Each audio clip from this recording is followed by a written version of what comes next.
बिस्मिल्लाहिर्रहमानिर्रहीम। अस्सलामु अलैकुम। इब्न अल-अरबी फाउंडेशन में खुश आमदीद। आज की हमारी पोस्ट शेख अकबर मुहियुद्दीन मोहम्मद इब्न अल-अरबी के नज़दीक रसूल और ख़लीफ़ा के फ़र्क के हवाले से है। शेख अकबर ने अपनी किताब फुतूहात मक्किया के बाब नंबर 48 में इस पर कलाम किया है। फरमाते हैं, खिलाफत आलम की दीगर अजनास को छोड़कर आदम अलैहिस्सलाम को मिली, क्योंकि अल्लाह ताला ने आपको अपनी सूरत पर तख्लीक किया। खलीफा को लाजमन उनके सामने जिन पर इसे खलीफा बनाया गया उसकी सूरत में ज़ाहिर होना चाहिए जिसने इसे खलीफा बनाया। अगर ऐसा नहीं तो वो इनमें उसका खलीफा भी नहीं। यहाँ शेख अकबर उस हदीस की जानिब इशारा कर रहे हैं कि जिसमें आप सल्लल्लाहु अलैहि वसल्लम ने फरमाया कि अल्लाह ताला ने आदम को अपनी सूरत पर तख्लीक किया, और एक रवायत में है अर्रहमान की सूरत पर। शेख अकबर भी यही फरमा रहे हैं कि खलीफा को उनके सामने यानी अपनी रियाया के सामने उसकी सूरत में ज़ाहिर होना चाहिए जिसने इसे खलीफा बनाया, और वो हक़ सुब्हानहू व तआला ही है। मज़ीद फरमाते हैं, हक़ ने इसे अम्र नहीं अता किया और इसका नाम खलीफा रखा। हक़ ताला ने अपने बंदों को अल्लाह और उसके रसूल की अताअत का हुक्म दिया और साथ साथ अपने हुक्मरानों की अताअत का भी। बस रसूलुल्लाह सल्लल्लाहु अलैहि वसल्लम के लिए दाऊद अलैहिस्सलाम की तरह रिसालत और खिलाफत को जमा किया कि आपकी खिलाफत पर अल्लाह ने ये नस्से सरी उतारी और लोगों के दरमियान हक़ से फ़ैसला करें। शेख फरमाते हैं, हर रसूल खलीफा नहीं होता, सो वो रसूल जो किसी बात का हुक्म दे और किसी बात से मना करे, जो सज़ा दे और माफ़ करे, या जिसकी अताअत का अल्लाह ने हुक्म दिया और जिसमें ये सिफ़ात जमा हुई, वही खलीफा है। इस मकाम पर शेख अकबर ने खलीफा की तारीफ़ कर दी है।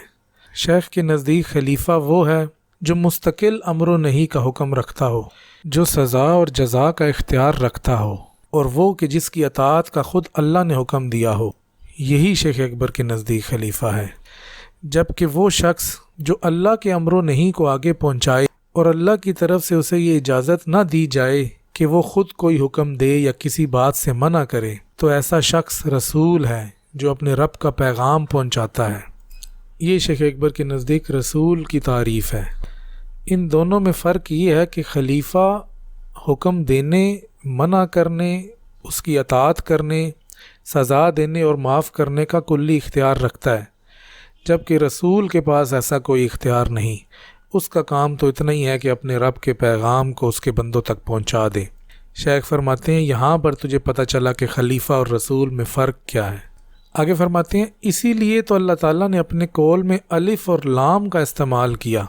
फरमाया, जिसने अर रसूल की अताअत की तो उसने अल्लाह की अताअत की, और अल्लाह अज़्ज़ा व जल ने फरमाया, ए ईमान वालो, अल्लाह की अताअत करो। यहाँ पर शेख अकबर वाज़े कर रहे हैं कि अलिफ लाम यानी अर रसूल जो है वो खलीफा है, और अलिफ लाम के अलावा जो रसूल है वो सिर्फ रसूल है, उसके पास खिलाफत का मनसब नहीं। अल्लाह ताला ने कुरान मजीद में फरमाया, अल्लाह तुम्हें हुक्म देता है कि अर रसूल की अताअत करो। यहाँ उसने अल्लाह की अताअत और रसूल की अताअत को मुतमय्यज़ किया। अगर इसका मतलब सिर्फ यही होता कि जो पैगाम आपने अल्लाह के हुक्म से हम तक पहुँचाया, तो यहाँ इस ज़ायद अताअत के ज़िक्र का फ़ायदा ना होता। चनाचा इससे ये लाज़िम है कि उसने आपको अम्र नहीं के मर्तबे पर फाइज़ किया। यूँ आप सल्लल्लाहु अलैहि वसल्लम हुक्म भी देते हैं और मना भी करते हैं, और हमें रसूलुल्लाह सल्लल्लाहु अलैहि वसल्लम की अताअत का हुक्म अल्लाह के हुक्म से है कि अल्लाह ताला फरमाता है, जिसने रसूल की अताअत की उसने अल्लाह की अताअत की। अताअत का मतलब है कि आप जो हुक्म दें या जिससे मना करें, उन मामलात में आपकी अताअत की जाए। ये वो मामलात नहीं जो कि आप अल्लाह की तरफ से बताएं कि अल्लाह ने तुम्हें ये हुक्म दिया है, बल्कि ये वो मामलात हैं कि जो आप मुस्तकिल अपनी तरफ से बताएं। कुरान मजीद में है, अल्लाह अज़्ज़ा व जल फरमाता है, रसूल तुम्हें जो कुछ दें वो ले लो, और जिससे मना करें उससे रुक जाओ। चनाचे रसूल की अम्र नहीं मुस्तकिल है। शेख फरमाते हैं, यह अल्लाह ताला की मुराद है, यानी वो रसूल जिसे हमने अपना नायब बनाया, जिसे अम्र नहीं का इख्तियार दिया, और ये अम्र नहीं हमारी अम्र नहीं से ज़ायद है, जिसकी तबलीग का हमने उसे हुक्म दिया। इस पैराग्राफ से हमें ये समझ में आया कि शेख अकबर के नज़दीक रसूल और खलीफा में फ़र्क क्या है। खलीफा वो रसूल होता है जिसको अल्लाह की तरफ से अम्र नहीं का इख्तियार दिया जाए, اور صرف رسول وہ ہے جو اللہ کا پیغام آگے پہنچا دے۔ اللہ تعالیٰ سے دعا ہے کہ وہ ہمیں شیخ اکبر کے علوم کو درست طریقے سے پڑھنے والا، سننے والا، سمجھنے والا اور اس پر عمل کرنے والا بنائے۔ آمین یا رب العالمین۔